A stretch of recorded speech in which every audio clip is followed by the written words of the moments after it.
से नए वर्ष से 2 अप्रैल से नए संवत्सर से नियम बना लो, 1 बाल्टी पानी भर कर रखो, 1 तांबे का लोटा घर के पास में दरवाजे के पास रखो। घर के व्यक्ति से कह दो जब जाओ जब जाकर जल चढ़ाकर शिव जी को जाना। सुबह उठो, सबसे पहले नहाओ, नहाने के बाद दूसरा काम बाद में, पहले 1 लोटा पानी शंकर जी को चढ़ाओ। और एक बात और ध्यान से सुन लेना, जिसको कैंसर जैसी बीमारी हो, लीवर किडनी की बीमारी हो, डायलिसिस चल रहा हो या बीपी ज्यादा ऊंचा नीचा हो रहा हो, तो रविवार के दिन जब सूर्य नारायण भगवान को अर्घ दो, रविवार के दिन जब सूर्य नारायण भगवान को अर्घ दो, और रविवार के दिन जब सूर्य नारायण भगवान को अर्घ दोगे तो उसी तांबे के लोटे को धोना मत, रख देना। और उसी तांबे के लोटे को रविवार को सूर्य को अर्घ देकर वही तांबे के लोटे में फिर पानी भर लेना, और सोमवार के दिन उसी तांबे के लोटे से शंकर जी को जाकर जल चढ़ा देना, और उस पानी को लाकर थोड़ा सा आचमन कर लेना। बीपी और शुगर लेवल में आना प्रारंभ हो जाएगा। 2-4 हफ्ते कर देखो। सूर्य नारायण भगवान को रविवार के दिन पूजा जाता है। वैसे तो नियम से रोज जल चढ़ना चाहिए, पर अगर बीपी शुगर वाले हैं, आप रोज जल चढ़ा रहे हो तो रविवार सोमवार का ध्यान कर लेना। रविवार को चढ़ाए तो सोमवार को शिव जी को चढ़ाए, उसी तांबे के लोटे से, उसी पात्र से। पार्थिव शिवलिंग जब सांसारिक मनुष्य अपने हाथों से निर्माण करता है ना, स्वयं पार्थिव शिवलिंग का निर्माण किसी दूसरे से नहीं करवाना चाहिए। आजकल पार्थिव शिवलिंग का निर्माण नई नई डिजाइन से लोग करने लगे, ये अलग बात है, परंतु नियम पार्थिव शिवलिंग का जो नियम है, आजकल तो लोग भगवान का मुख बनाते हैं या वो अन्य स्वरूप बनाते हैं, पर पार्थिव शिवलिंग का जो निर्माण का विधान है, आप जैसा ब्रह्मा और विष्णु ने शिवलिंग प्रकट करा था, बस वैसा ही वैसा शिवलिंग भगवान शंकर का प्रकट कर लीजिए, वैसा कि वैसे ही शिवलिंग का निर्माण कर लीजिए। और शिवलिंग का निर्माण आप स्वयं अपने हाथों से करिए। क्यों? क्योंकि लिंग पुराण के अंतर्गत आता है, जब सांसारिक मनुष्य अपने हाथों से किसी ब्राह्मण के साक्षी में बैठकर स्वयं यजमान जब शिवलिंग का निर्माण करता है, तो उसके हाथ की अगर कोई रेखा बेकार भी है तो शिवलिंग को बनाते बनाते वो रेखा सुधर जाती है। वो रेखा का निर्माण अगर गलत भी हो गया है तो वो सवर जाता है। हर घड़ी हर क्षण जब आप उसको भज रहे होते हो, स्मरण कर रहे होते हो, नाम जाप कर रहे होते हो, नाम कीर्तन कर रहे होते हो, तुम उसको याद कर रहे होते हो और वो तुमको याद कर रहा होता है।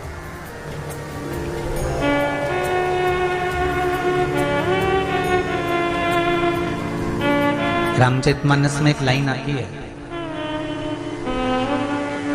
माता पार्वती जी ने, माता उमा ने, माता सती ने शिव जी से पूछा था, आप नेत्र बंद करके किसका भजन कर रहे हो? शंकर भगवान बोले थे, मैं राम का भजन कर रहा हूं। सीता जी ने एक दिन राम जी से पूछ लिया, तुम किसका भजन कर रहे हो? राम जी बोले, मैं शिव जी का भजन कर रहा हूं। तब तुलसीदास जी कहते हैं, मृत्यु लोक में रहने वाला, संसार में जन्म लेने वाला मनुष्य जब शिव का भजन करता है तो मेरा शंकर उस मनुष्य का भजन करता है। ये कहीं दूर नहीं है। आप राम को भज रहे हो, राम आपको भज रहे हो। आप कृष्ण को भज रहे हो, कृष्ण आपको भज रहे हो। आप शिव को भज रहे हो, शिव आपको भज रहे हो। उसको पाना बड़ा सरल है।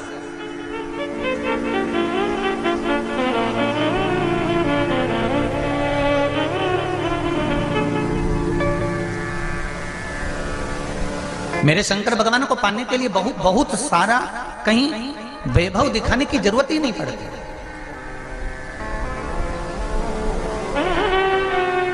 और एक बात और समझ लीजिए,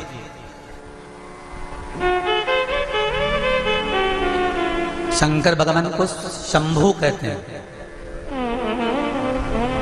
शंभू का मतलब जानते हो? शंभू कहते हैं। शंभू का मतलब जानते हो?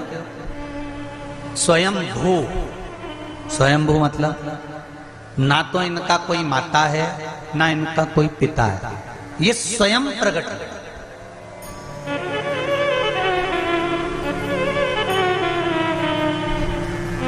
शंभू शब्द का मतलब है स्वयं भू। इनको किसी ने प्रकट नहीं करा, इनको किसी ने जन्म नहीं दिया। मेरे राम जी महाराज अगर प्रकटे हैं, जन्म हुआ है, तो चौपाइयों में वर्णन आता है, कौशल्या हितकारी, भय प्रकट कृपाला दीन दयाला, कौशल्या हितकारी। मेरे कन्हैया जी का जन्म हुआ तो उनके लिए भी वर्णन आया, माता यशोदा की हितकारी। पर शिव जी के लिए कहीं नहीं। शंकर भगवान तो स्वयं भू शंभु हैं, स्वयं प्रकट है।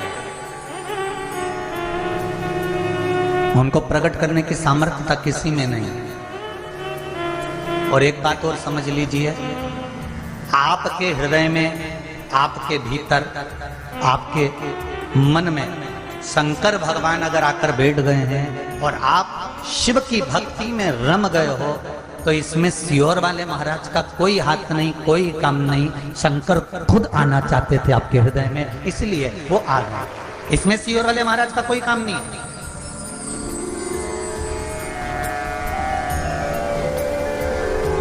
आप जितनी जितनी दृढ़ता से शंकर का भजन करोगे, आप जितनी जितनी दृढ़ता से शिव की भक्ति करोगे, शंकर आपकी सुध लेंगे।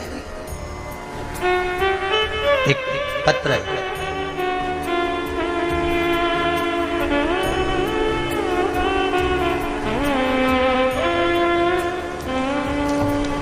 ये बेटी का फोटो भी लगा के भेजा है,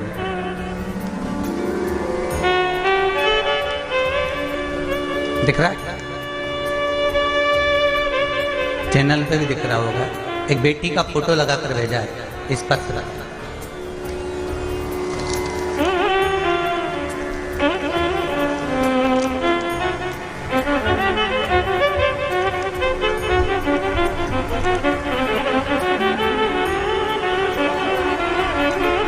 ये फोटो है, बेटी का लगाकर भेजा है। पत्र लिखा है,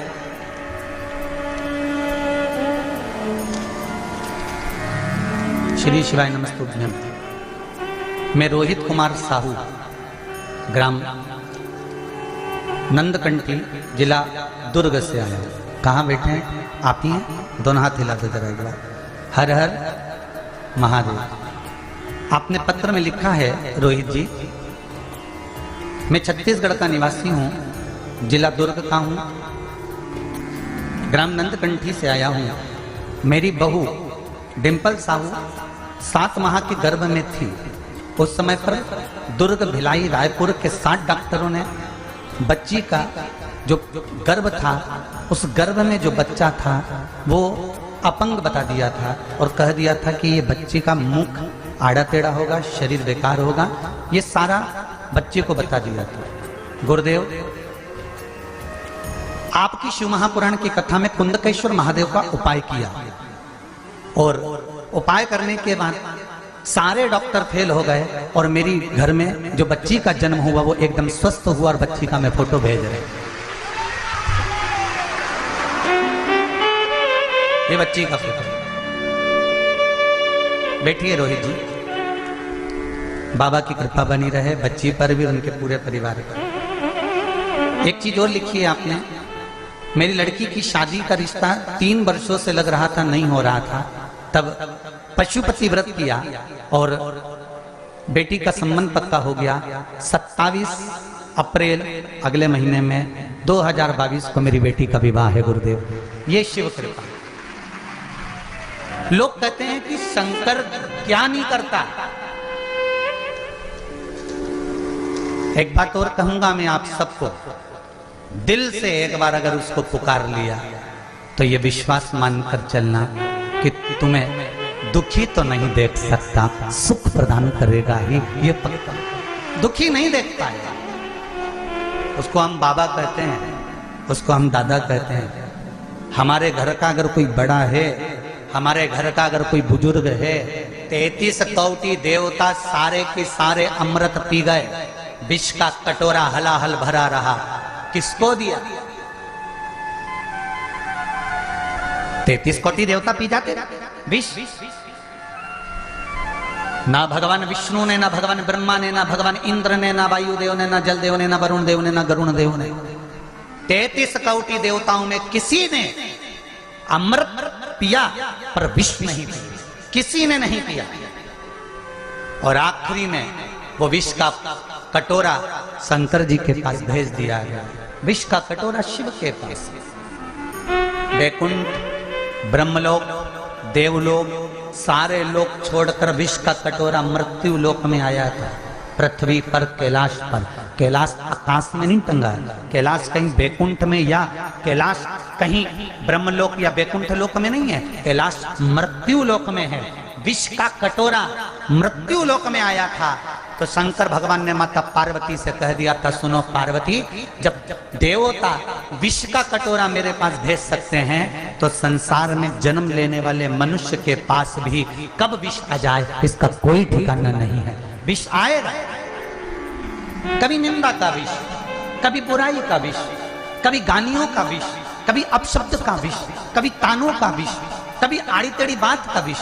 कभी परिवार में रह रहे हो तो किसी ने कुछ कह दिया, ये विष नहीं तो और क्या है, जहर नहीं तो और क्या है। किसी ने आड़ा टेढ़ा कह दिया, ये जहर नहीं तो और क्या है। किसी ने कुछ बोल दिया, ये जहर नहीं तो और क्या है। ये जहर, ये विष का प्याला कभी भी, जब देवलोक से मृत्यु लोक में विष आया तो शंकर भगवान ने कह दिया, जब विष मेरे लिए आ सकता है तो संसार वालों के लिए भी विष आ सकता है। बस इतना याद रखना, घबराना मत उस विष से। उस विष से घबराने की जरूरत नहीं है। शंकर जी कहते हैं, मैं उस विष को पी गया था और नीलकंठधारी बन गया था। दुनिया कुछ भी कहे तू उसको पी जा, और पीने के बाद फिर फल मैं दूंगा और जगत में तुझे प्रसिद्ध मैं करा दूंगा। तो विष पी तो सही। हम विष पीना नहीं जानते, हम विष उगलना जानते। महाराज,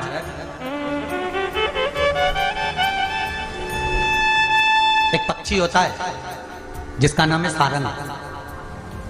नेट पे सर्च कर लेना अगर नहीं देखा हो वो पक्षी को। वैसे तो ग्रामीण क्षेत्र से आप सब लोग हैं तो पक्षी को एक सारंग नाम का पक्षी होता है, छोटा सा पक्षी होता है सारंग पक्षी।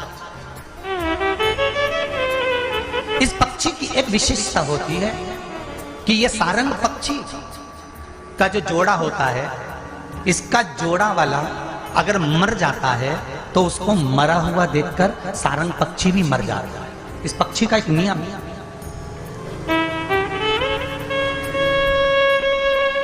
एक सारंग पक्षी होता है, वो पक्षी अपने जोड़े को, जिसके साथ में उसका जोड़ा होता है, और जोड़ा अगर मर गया होता है और उसने मरे हुए जोड़े को देख लिया कि मेरा साथ वाला मर गया है, तो सारंग पक्षी भी मर जाता है। ये पक्षी है जो अपने वाले के लिए प्राण त्याग देता है, और एक संसार में रहने वाला मनुष्य दिन रात भगवान से विनती करता रहता है कि डोकरी कम मिले और चाबी कम मिले, वो कम मरे और चाबी कम मिले, ये कब निपटे और हमारा काम हो, ये कब मरे और हमारा काम हो, ये कब जाए और हमारा काम हो। इंतजार कर।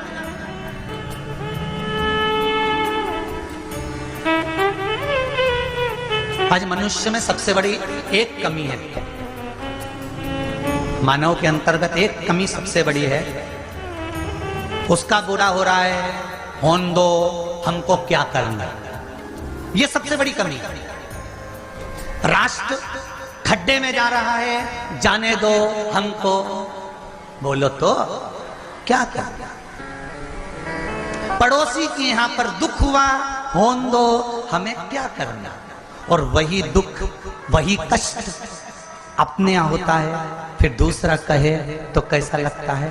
शिव महापुराण की कथा एक बात आप सबसे कहना चाहेगी कि किसी के दुख में आप खड़े हो जाओ, किसी के कष्ट में आप साथ देना चालू कर दो, फिर आपको किसी की जरूरत नहीं पड़ेगी, शिव अपने आप आपको साथ देना चालू कर दो।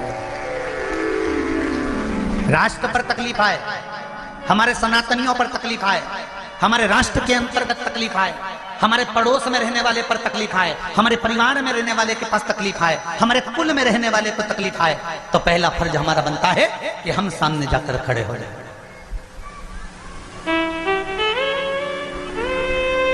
और एक बात पहले भी कही है, आज फिर इस व्यासपीठ से कहना चाहूंगा, आप स्वीकार करो तो अच्छी बात है। दान करने से पहले 50 जगह पर दान करना, दान करने से पहले यह विचार करना कि हमारे परिवार में कोई दुखी तो नहीं है। अगर परिवार में कोई दुखी है तो वो दान उस दुखी व्यक्ति के इलाज में या उसकी पढ़ाई में लगा देना। परिवार में अगर कोई दुखी नहीं हो तो अपने पड़ोसी में देखना किसी को किसी चीज की जरूरत तो नहीं है, कहीं बच्चे पढ़ने के लिए तो नहीं बिलख रहा है, कहीं भूख से तो नहीं बिलख रहा है, तो दान करने से पहले उन पड़ोसियों के बच्चों का पेट भर देना। अगर पड़ोसी भी सुखी हो तो मोहल्ले में देखना कि मोहल्ले में कोई दुखी तो नहीं है, किसी को कोई कष्ट तो नहीं है। फिर मोहल्ले में अगर कोई दुखी है तो उसकी विद्या का खर्चा उठाना, उसकी बीमारी का खर्चा उठा लेना, या उसको अच्छा पेट भर के भोजन करा देना। वो भी सुखी हो तो अपनी कॉलोनी में देखिए, कॉलोनी में सुखी हैं तो अपने गांव में देखिए, गांव में सुखी हो तो अपने प्रदेश में देखिए, और प्रदेश में सुखी हो तो फिर भारत में देखिए। दान करने से पहले अपने पड़ोसी को जरूर देखना कि इसको तो दुख नहीं है, इसको तो कष्ट नहीं है, मेरा सगा भाई दुखी तो नहीं है, मेरा बहन तकलीफ में तो नहीं है, मेरे फूफा, मेरे चाचा, मेरे काका, मेरी बुआ, मेरे नाना। और ये केवल मैं एक व्यक्ति के लिए नहीं कह रहा हूं, मैं हर व्यक्ति के लिए कह रहा हूं कि पहले अपने परिवार वालों को देखो, इनका दुख। अगर बच्चे पढ़ना चाहते हैं तो पढ़ाओ, बेटियां पढ़ना चाहती हैं उनको पढ़ाओ, अगर कहीं बीमारी में पैसा लग रहा है तो लगाओ, और कहीं उसका भला हो सकता है तो करो। इसके बाद तुम्हारी मर्जी पड़े, कहीं दान, कहीं पुण्य, कहीं सत्कर्म करना। ये साहू परिवार कथा करवा रहा है, साहू परिवार कथा करवा रहा है। साहू जी बैठे हुए हैं, पूरा परिवार बैठा हुआ है। ये साहू जी का परिवार, कभी एकांत में हम चले भी जाए ना तो एक बार पूछ लेना कि सीहोर वाले महाराज ने कथा करने की दक्षिणा तो नहीं मांगी थी कहीं, एक बार पूछना जरूर इनसे कि कहीं महाराज जी ने करोड़ों में, लाखों में, धन में, वैभव में कहीं मांग तो नहीं लिया। और कई लोग कहते हैं इतना बड़ा कुबेरेश्वर धाम बन रहा है, तो कुबेरेश्वर धाम बनाने वाला मेरा देवाधिदेव महादेव है, दूसरा कोई नहीं बना सकता। सीहोर वाले महाराज की सामर्थ्यता नहीं है कि कुबेरेश्वर धाम को बना ले।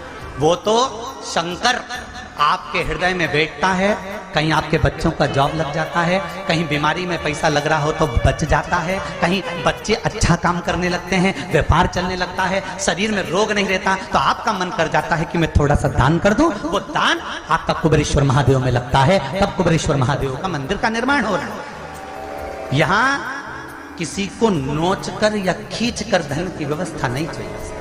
आप तो अपने पास में देखो, अपने परिवार में देखो, अपने कुल में देखो, जिसको जरूरत हो लगा। कौन सा सीहोर वाला महाराज छाती पे बांध के ले जाएगा? जैसे आप जाओगे वैसे ही इस शरीर को जाना है। वही